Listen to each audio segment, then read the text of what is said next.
A federal judge has been hearing arguments over whether the $25 billion merger between Kroger and Albertsons should be allowed to continue. Kroger agreed in 2022 to buy Albertsons, but the Federal Trade Commission sued to block that deal. Some attorneys general, including Arizona's Chris Mays, joined that lawsuit, arguing the merger, quote, presents a significant risk of reduced competition and higher food prices nationwide, end quote. Mays points out the two companies have 250 stores across the state and employ 35,000 Arizonans. But my next guest argues the grocery merger should be allowed to go through and that it would be good for consumers.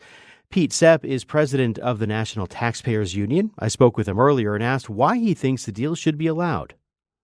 In so many cases, the federal government doesn't appreciate the market dynamics whenever it tries to intervene and enforce competition laws. That's especially what's happening here in the grocery market.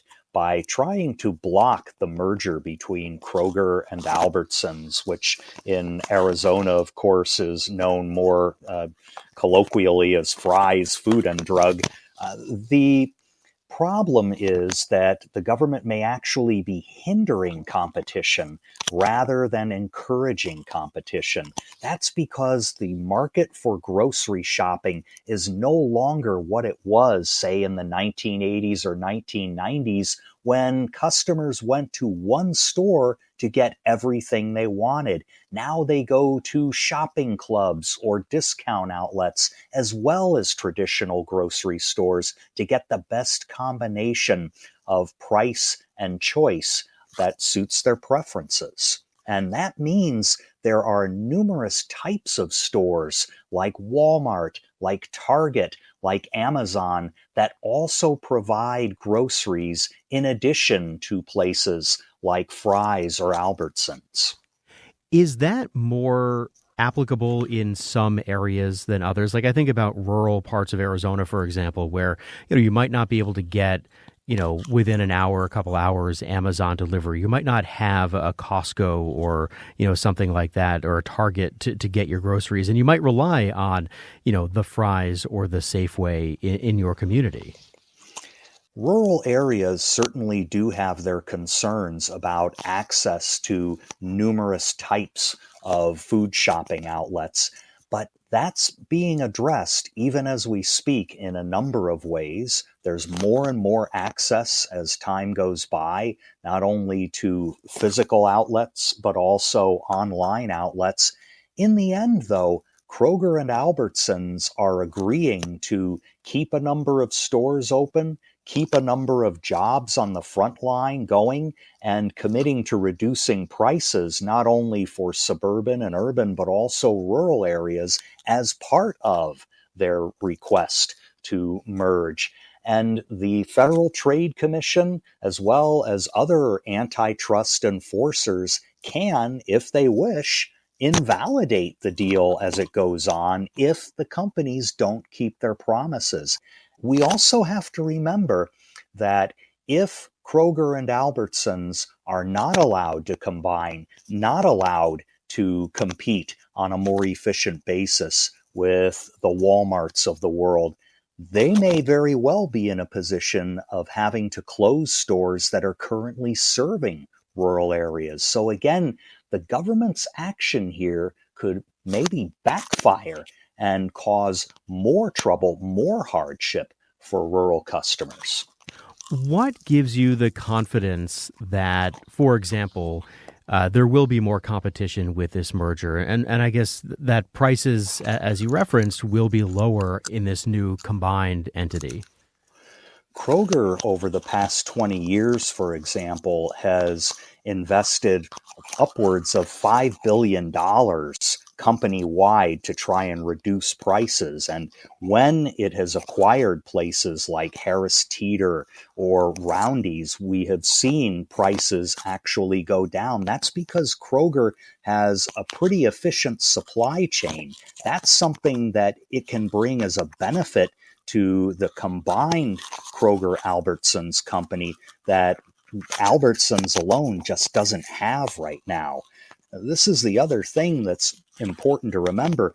Kroger has been an industry leader in food retail in providing unionized jobs for those who consider unionized labor to be an important component in the retail sector.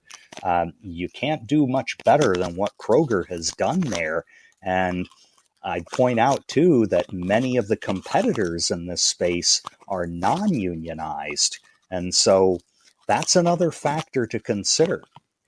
Are there other industries that come to mind that are sort of and please pardon the pun here because we're talking about groceries, an apples to apples comparison in terms of a proposed merger where, there are some that are concerned about losing competition and raising prices.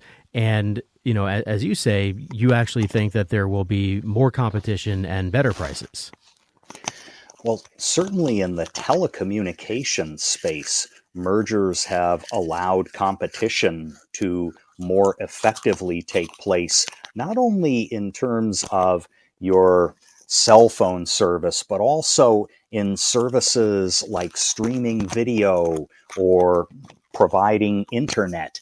When we take a look at the way telecommunications services were provided in the 1990s and the 2000s, we thought rather narrowly of our cell phones, but now they're delivering all kinds of internet, they're delivering email, they're delivering many, many different telecommunications services that were not part of the traditional package. You can also see that even among air carriers. You now have very low-cost carriers, ultra-low-cost carriers, and traditional carriers all interacting and competing for certain business. And as the airlines are allowed to pursue more routes and more fare options, passengers are benefiting as a result.